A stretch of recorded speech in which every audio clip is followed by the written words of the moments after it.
नमस्कार। आज बात करते हैं भारत की जनरेशन एआई के मतलब उस पीढ़ी की जिसके हाथ में है भारत की टेक्नोलॉजी की तकदीर लिखने की ताकत। तो चलिए समझते हैं कि ये क्रांति आखिर कैसे शक्ल ले रही है। तो भारत की युवा पीढ़ी के सामने ना आज एक बहुत बड़ा सवाल है। क्या वो सिर्फ टेक्नोलॉजी के कंज्यूमर बनेंगे या फिर क्रिएटर भी? और इसी एक सवाल पर टिका है कि आने वाले दशकों में दुनिया में भारत की जगह क्या होगी। अब सवाल उठता है कि ये इतना ज़रूरी क्यों है। वो इसलिए क्योंकि भारत की औसत उम्र सिर्फ 28 साल है। सोचिए, दुनिया की सबसे बड़ी नौजवान आबादी, एक ऐसी ताकत जिसका सच में कोई मुकाबला नहीं है। और जानते हैं, इसी नौजवान आबादी को डेमोग्राफिक पाउडर केग यानी जनसांख्यिकी बारूद का ढेर कहा जा रहा है। ये एक ऐसा स्ट्रेटेजिक फायदा है जो मौका भी है और बहुत बड़ी चुनौती भी। सवाल ये है कि क्या ये बारूद इनोवेशन के ऐसे धमाके में बदलेगा जो भारत को बहुत आगे ले जाएगा? तो असली चैलेंज क्या है? चैलेंज ये है कि करोड़ों डिजिटल नेटिव्स को सिर्फ कंटेंट के पैसिव कंज्यूमर्स से बदलकर हाई इम्पैक्ट डिजिटल क्रिएटर्स कैसे बनाया जाए। और ये सिर्फ ग्रोथ का कोई ऑप्शन नहीं है, बल्कि ये भारत की आर्थिक आज़ादी के लिए एक ज़रूरी शर्त है। तो सवाल ये है कि इस बड़े बदलाव को स्पीड कैसे दी जाए। खैर, इसका जवाब छिपा है भविष्य के 5 स्ट्रेटेजिक लीवर्स में। ये वो लीवर्स हैं जो एआई के इस दौर में भारत की कामयाबी का पूरा रोड मैप बनाते हैं। ये वो 5 पिलर्स हैं जो भारत का फ्यूचर तय कर सकते हैं। देखिए, पहला है एआई फ्लुएंसी, मतलब सिर्फ एआई जानना नहीं, उसे काम में लाना। दूसरा, ट्रांसफॉर्मेशन एडवांटेज, यानी पुराने सिस्टम्स को छोड़कर सीधे एआई पर बेस्ड नए सिस्टम बनाना।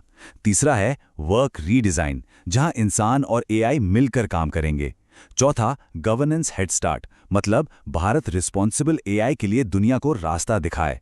और पांचवा, सॉवरेनिटी प्ले, जो शायद सबसे जरूरी है, यानी अपनी टेक्नोलॉजी के मालिक खुद बनना।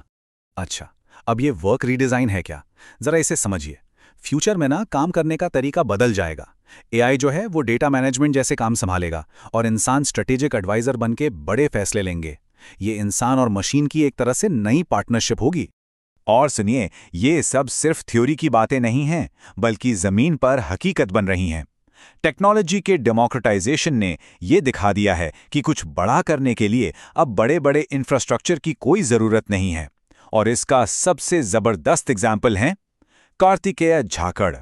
हरियाणा के झज्जर के रहने वाले इस लड़के ने सिर्फ 10,000 रुपए के एक नॉर्मल से फोन से वो कर दिखाया जो कोई सोच भी नहीं सकता। ये इस बात का सबसे बड़ा सबूत है कि आज के जमाने में अगर जिद और जुनून होना तो रिसोर्सेज की कमी कोई बहाना नहीं है।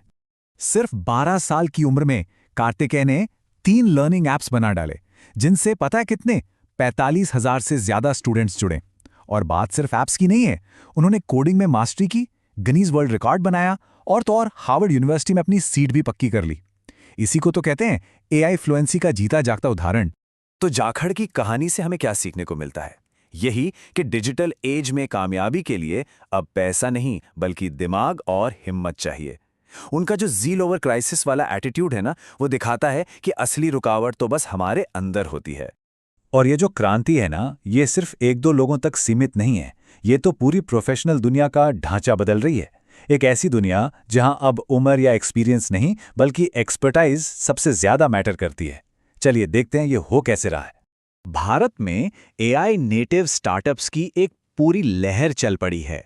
जरा देखिए, 16 साल की प्रांजलि अवस्थी ने delve.ai शुरू की, जिसकी वैल्यूएशन आज करीब 100 करोड़ रुपए है। उधर कोची में 16 साल के राहुल जॉन अजू ने एआई रेल्म टेक्नोलॉजीज बना दी। ये यंगस्टर्स अब इंडस्ट्रियल लेवल की प्रॉब्लम सॉल्व कर रहे हैं। यही तो है ट्रांसफॉर्मेशन एडवांटेज का बेस्ट एग्जाम्पल। और चीजें कैसे बदल रही हैं, इसका एक कमाल का किस्सा सुनिए। राहुल ने अपनी ही कंपनी में अपने पिता को हायर किया, जो खुद एक पुराने आईटी मैनेजर थे। सोचिए, यही तो है वर्क रीडिजाइन का जीता जागता सबूत। यहां एक्सपर्टाइज एक्सपीरियंस से आगे निकल गई है। एआई के दौर ने उम्र वाली सीनियरिटी को पूरी तरह से खत्म कर दिया है। और अगर किसी को लगता है कि कुछ करने की कोई मिनिमम एज होती है, तो रणवीर सचदेवा की कहानी सुनिए।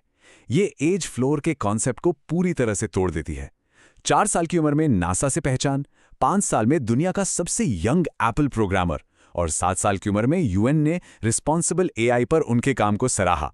ये भारत के गवर्नेंस हेड स्टार्ट के पोटेंशियल को दिखाता है। तो इन इंडिविजुअल सक्सेस स्टोरीज से हटकर अब एक बड़े नेशनल लेवल के सवाल पर आते हैं, और ये है सॉवरेनिटी प्ले, यानी संप्रभुता का दांव। सीधा सवाल ये है कि क्या भारत सिर्फ दूसरों के टेक्नोलॉजी पर ऐप्स बनाता रहेगा, या फिर उस टेक्नोलॉजी की नींव, उसका पूरा आर्किटेक्चर खुद तैयार करेगा। भारत के नौजवान अब डीप टेक मतलब बहुत ही गहरी कोर टेक्नोलॉजी में भी दुनिया के लिए बेंचमार्क सेट कर रहे हैं।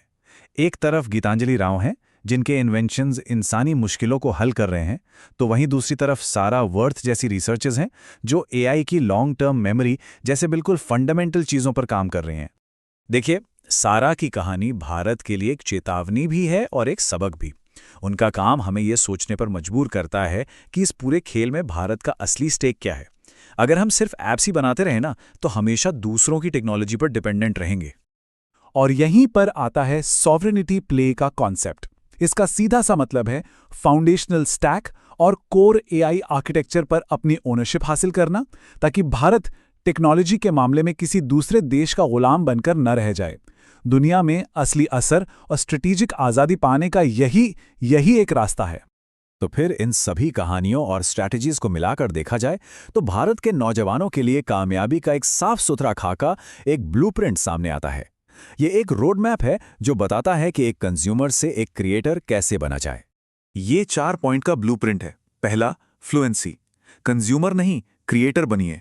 दूसरा, ट्रांसफॉर्मेशन, छोटी मोटी नहीं बड़ी इंडस्ट्रियल प्रॉब्लम्स को सॉल्व करने का टारगेट रखिए। तीसरा, गवर्नेंस, रणवीर सचदेवा की तरह हमेशा एथिक्स को सबसे ऊपर रखिए। और चौथा और बहुत जरूरी, फैमिली आर्किटेक्चर, जिसमें पेरेंट्स सिर्फ गाइड ना बने बल्कि अपने बच्चों के इनोवेशन में पार्टनर और सपोर्टर बने। तो आखिर में ये एक फाइनल कॉल टू एक्शन है। भारत को अपने डेमोग्राफिक पाउडर केक को इनोवेशन के एक ऐसे धमाके में बदलना ही होगा जो आने वाले दशकों के लिए ग्लोबल लीडरशिप को पक्का कर दे। हमें सिर्फ एआई को यूज नहीं करना है, हमें एआई को ओन करना है। और बस यही एक बात भारत का भविष्य तय करेगी।